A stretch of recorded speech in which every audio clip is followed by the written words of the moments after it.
ले जी स्टूडेंट्स, जी हम स्टार्ट कर रहे हैं।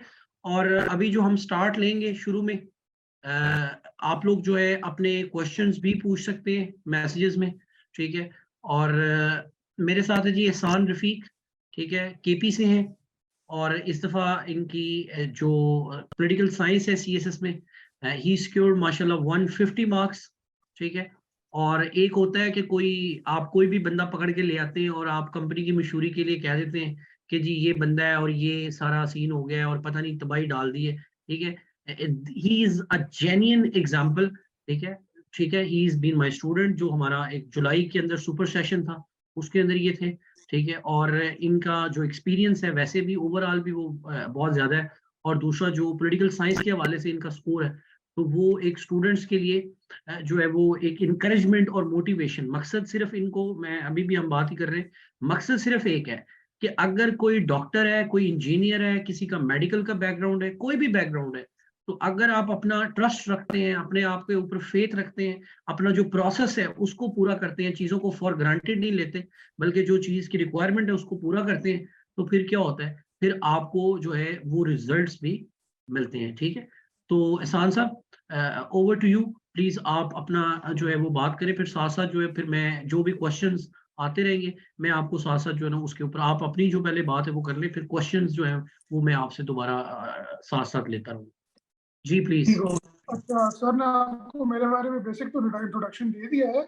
अब सर ने आपको ये नहीं बताया कि मैं पॉलिटिकल साइंस जो थी वो थर्ड टर्म में ऑप्ट की थी। इससे पहले मैंने 2 दफा आईआर का एग्जाम दिए। तो आईआर का मेरा थोड़ा सा इशू ये था कि मेरे थ्योरी में नंबर आते थे और एप्लीकेशन में मेरे मार्क्स नहीं आते थे। तो फिर मैंने स्विच किया था पॉलिटिकल साइंस पे। तो मेरी जो अपनी डिग्री है वो कंप्यूटर साइंसेज में है, और वो भी बस गुजारे हाल ही है, इतनी कोई अच्छी नहीं है कि आप कहेंगे कोई बड़ा एक्स्ट्रॉर्डिनरी स्कोर था। तो पॉलिटिकल साइंस मैंने लिया था सिर्फ इस वजह से कि वो थोड़ा सिंपल था। एक तो सिंपल था, दूसरा उसमें ये था कि पहले हम लोग डरते थे कि सिलेबस बहुत ज़्यादा है। तो सिलेबस इतना नहीं था जितना कि लोग हमें डराते थे कि यार सिलेबस ज़्यादा है, आप लोग कवर नहीं कर पाएंगे। स्पेशली जो इंजीनियरिंग वाले या मेडिकल वाले स्टूडेंट्स हैं उनके लिए पॉसिबल नहीं है कवर करना। तो जब मैंने सर वकास की क्लासेस ज्वाइन की तो उस टाइम मैं एक दफ़ा बेसिक बेसिक बेसिक बातें सारी मैं गो थ्रू कर चुका था। उसके बाद मुझे लगा कि मेरी कई चीज़ों में डेफिशिएंसी है, जिस तरह मुझे पॉलिटिकल फिलॉसफी की इतनी नॉलेज नहीं थी, क्योंकि फिलॉसफी मैंने कभी पढ़ा ही नहीं था, ना मेरा ऑप्शनल था। और एक तो दूसरा इशू ये था कि राइटिंग का मसला था कि सवाल अटेम्प्ट कैसे करना है। एक आपने 30-35 मिनट में एक सवाल में क्या कुछ लिखना है, कितना लिखना है और किस तरह लिखना है। ये 3-4 चीज़ें थी जिसके लिए मुझे किसी ने रिकमेंड किया था सर वकास का, तो मैंने उनका सेशन ज्वाइन कर लिया। और सेशन ज्वाइन करने से पहले मेरी सर से बात हुई थी, तो मैंने उनको अपना बताया था कि सर मेरे ये इश्यूज हैं। तो उन्होंने कहा था कि आपको राइटिंग में काफ़ी फ़ायदा होगा। खैर नहीं, हम लोग सेशन हमारा चलता रहा। और जो सबसे बेहतर चीज़ थी जो मैंने सर से सीखी वो ये था कि आपने थोड़े कंटेंट को किस तरह उसको प्रेजेंट करना है, अपनी बात कन्वे करनी है, ठीक है। और ये है कि जो मार्केट वाली बातें उससे आपने बचना है। कई चीज़ें जो मैंने पहले नहीं पढ़ी हुई थी, जिस तरह फॉर एग्जांपल कुछ फिलोसफर थे जो मैंने सिर्फ सेंसरी पढ़े हुए थे, फिर सेशन के बाद मैंने दोबारा उनको थॉरोली रीड किया, रिकमेंडेड बुक से पढ़े। उसके बाद मुझे थोड़ा बहुत था कि अब चलें, नॉलेज की हद तक हो गया है। बहुत एक्स्ट्राऑर्डिनरी नहीं था कि आप लोग कहें कि मतलब बहुत ज़्यादा नॉलेज था या फिलॉसफी का बड़ी इन डेप्थ नॉलेज थी तब स्कोर आ गया। उसके बाद जो मेन चीज़ था कि मैंने अक्सर लोगों को लिख नहीं, मेरा भी उतना ही रहा था कि मुझसे लिखने में इश्यूज आते थे मुझे। तो फिर उसके बाद जो हमारी राइटिंग सेशंस होते थे इंट्रो के, स्पेशली जो सर हमें इंट्रो और फिर जो क्वेश्चन का स्ट्रक्चर एंड में बताते हैं, सर आप लोगों को राइटिंग अभी लिखवा रहे हैं सर कि क्वेश्चन की आउटलाइन क्या होती है, इन चीज़ों को मैंने यूज़ किया। उसके अलावा बेसिक नॉलेज को मैंने यूज़ किया कि यार जो हर फिलोसफर की मुझे बेसिक बातें पता थी, इन डेप्थ इतना मुझे नहीं पता होता था। हाँ, लेकिन मुझे इतना होता था कि यार कि जो एग्जामिनर पूछ रहा है ना वो मुझे पता था, ठीक है। उसके बाद एक इंट्रो का हम लोग क्लास में इंट्रो लिख के सर को चेक करवाते, डिफरेंट स्टाइल्स थे। मैंने एक टिपिकल स्टाइल रखा हुआ था इंट्रो लिखने का, तो मैं आपको बस साथ साथ बता दूंगा।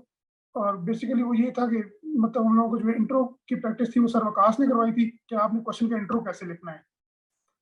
एग्जाम में वो था, फिर प्रेजेंटेशन पर थोड़ा सा काम किया था। अच्छा, मैं आपको सबको यही सजेस्ट करूंगा कि जिसके इतना नॉलेज नहीं है मेरी तरह, जो मतलब सोशल साइंसेस के नहीं है, तो उनके लिए बेहतर ये है कि आप लोग एक तो रिकमेंडेड बुक से पढ़ें, दूसरा आपके पास क्वेश्चंस की आउटलाइन हर एक के पास है, जो सर ने आपको भी लिखवाई है, मुझे भी लिखवाई थी, और शायद आप लोगों को तो सभी काफी बेहतर है क्योंकि वो साथ साथ रिफाइन होती जा रही है। उसके बाद जो अगली चीज है वो ये है कि आप लोग क्वेश्चन की प्रेजेंटेशन पे जरा फोकस करें। हर बंदा मतलब जिसने भी थोड़ा बहुत तैयारी की है, पढ़ा है, उसको पता है कि प्लेटो कौन था, प्लेटो की जो बेसिक बातें हैं, जो उसकी फिलॉसफी है, वो हर एक को पता है। ठीक है, जो चीज़ आपको डिफ्रेंशिएट करती है वहाँ पे पेपर में वो ये है कि आपने पेपर में क्या लिख रहे हैं और आप किस तरह लिख रहे हैं। तो ये बेसिक चीज़ें जिन पे हम लोग साथ साथ काम करते रहे। फिर कॉन्स्टिट्यूशन जो थे वो सब एक ही बुक फॉलो करते हैं। हमने भी वही कैली की बुक फॉलो की थी, बटी, और जो कैली की बुक है। लेकिन उसमें यह था कि टारगेटेड हम लोग, मतलब मैंने टारगेटेड पढ़ा था क्योंकि मुझे इतनी चीज़ें याद करने में बड़ा मसला आता था। तो उसका जो मैंने सोल्यूशन निकाला था वो ये था कि आप लोग एक पास पेपर्स के सारे निकाल के देख लें कि यार ये आ रहे हैं आपके पास।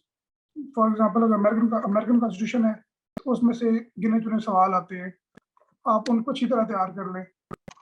कभी कभी ये होता है कि आपको हम लोग कहते हैं कि जी बड़ा सेक्शन 1 मुश्किल आ गए या अनकन्वेंशनल सवाल आ गए, तो वो कमेटीज में से उठा के दे देते हैं, या समटाइम्स वो कोई ऐसी चीज उठा के पूछ लेगा जो कि नॉर्मली नहीं पूछी जाती। लेकिन मोस्टली पीएमएस पंजाब में होता है, सीएस में आज तक इस तरह नहीं हुआ। सीएसएस में आप पिछले पेपर देखें तो वही सवाल है, और कभी एक को शफल कर रहा है, कभी दूसरे को शफल कर रहा है। तो ऐसा जितना उसमें इशू नहीं था वो भी हमें सर ने करवाए हुए लेक्चर्स में पढ़े थे, शॉर्ट्स वगैरह भी बने हुए थे। और हाँ, ये था कि जो चीज़ डिफ्रेंशिएट कर रही थी बाकियों से वो ये था कि कंपैरिजन हो रहा था। मतलब अगर किसी एग्जांपल आप इस तरह ले लें कि अमेरिकन सिस्टम पे अगर क्वेश्चन आ गया या कोई प्रेसिडेंशियल फॉर्म, मतलब प्रेसिडेंशियल फॉर्म ऑफ गवर्नमेंट पे क्वेश्चन आ गया, तो अक्सर लोग क्या होते हैं कि जी वो मजरूलात की किताब से बेसिक चीज़ें पढ़ के प्रेसिडेंशियल फॉर्म पे एक क्वेश्चन बना के लिख दिया, फिर ना उसकी एग्जाम्पल कोट करते हैं कि ये सिस्टम है, ये कहाँ पे प्रैक्टिस हो रहा है, आप उसके साथ एक डायग्राम बना दें।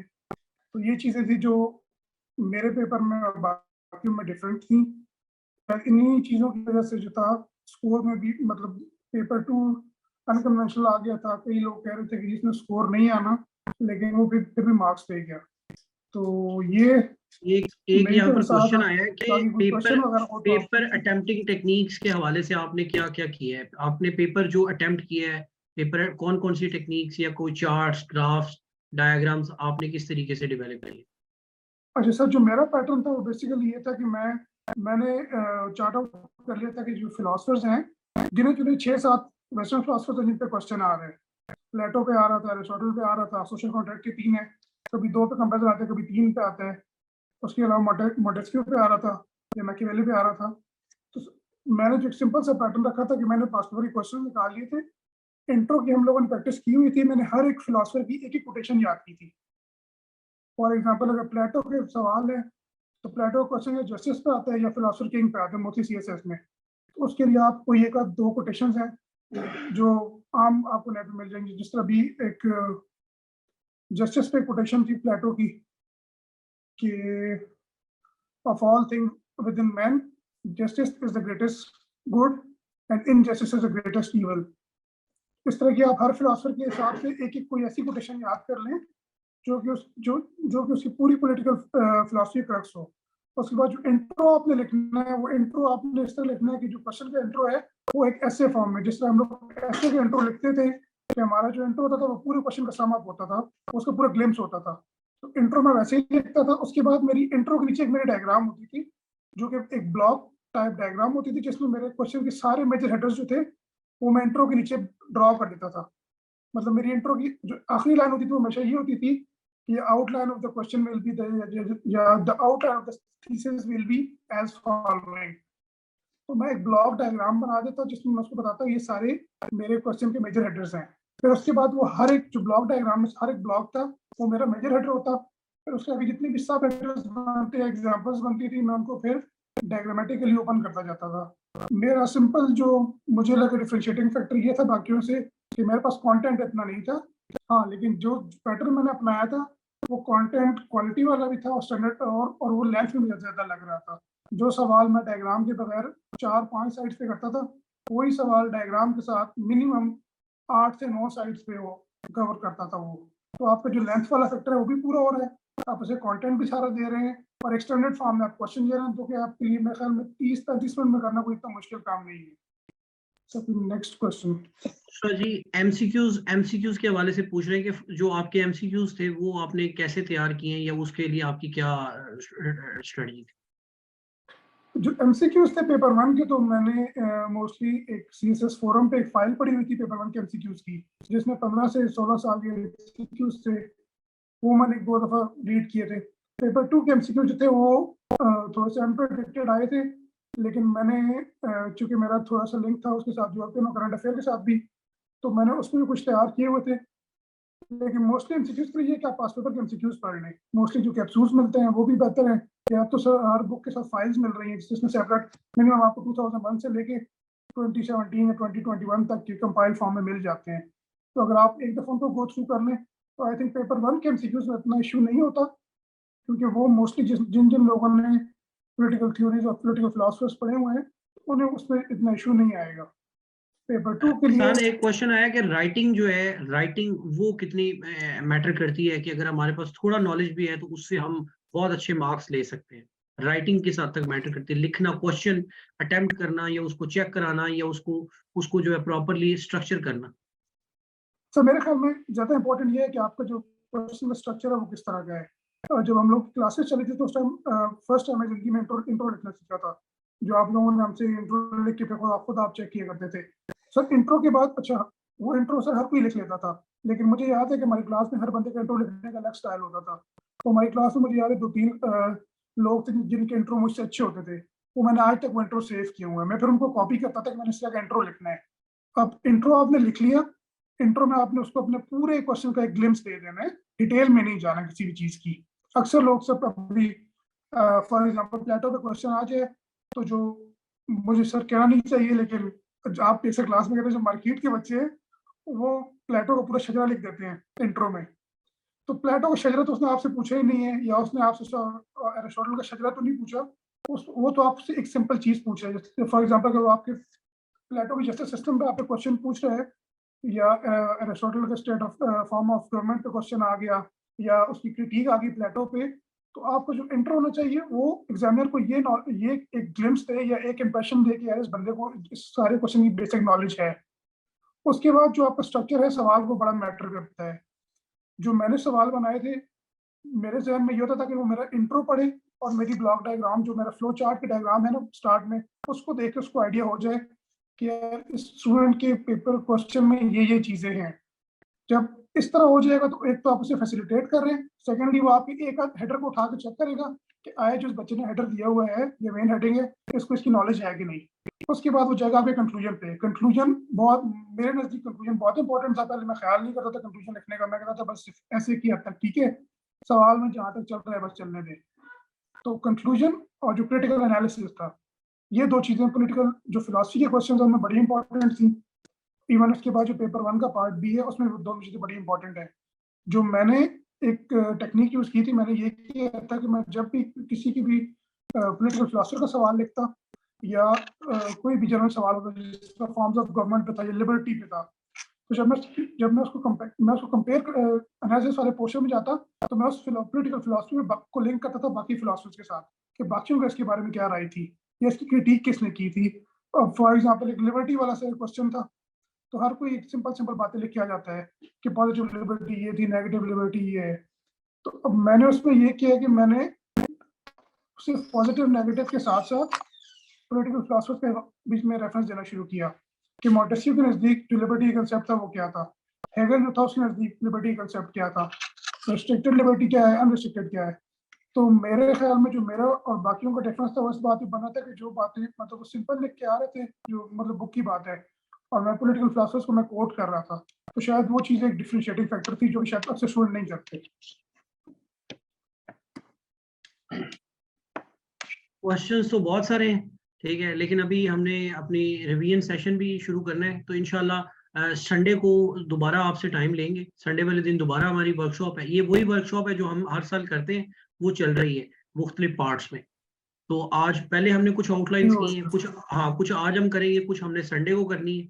तो बिल्कुल उसी तरह रिवीजन सेशन जो बच्चों के साथ होता है एनुअली, ये हमारा वही चल रहा है, उसी के लिए बच्चे बैठे हुए हैं, ठीक है। तो थैंक यू सो मच एहसान साहब, बहुत शुक्रिया। और इंशाल्लाह आपका और टाइम भी लेंगे, ज़्यादा से ज़्यादा टाइम लेंगे संडे वाले दिन, बल्कि मैं स्पेशल ना अनाउंस कर देता हूँ ताकि आपके लिए आधा घंटा 40 मिनट का ना एक पूरा सेशन रख देते हैं, ताकि आप बिल्कुल ओपनली बच्चों के साथ, क्योंकि अभी बहुत सारे बच्चे कह रहे हैं कि हमें सैंपल दिखा दें, हमें जो है ना वो जो है वो आप अपना कोई क्वेश्चन दिखा दें, ये चीज़ें कर दें, तो वो फिर थोड़ी लंबी जो है ना उसके ऊपर डिस्कशन हो जाएगी। ठीक है, ठीक होगा इंशाल्लाह सर, ठीक है। जी। ठीक है, थैंक अल्लाह यू सो हाफिज़। Much, thank you ji, God Allah bless you, thank you so much for your time ji, thank you, thank you, thank you.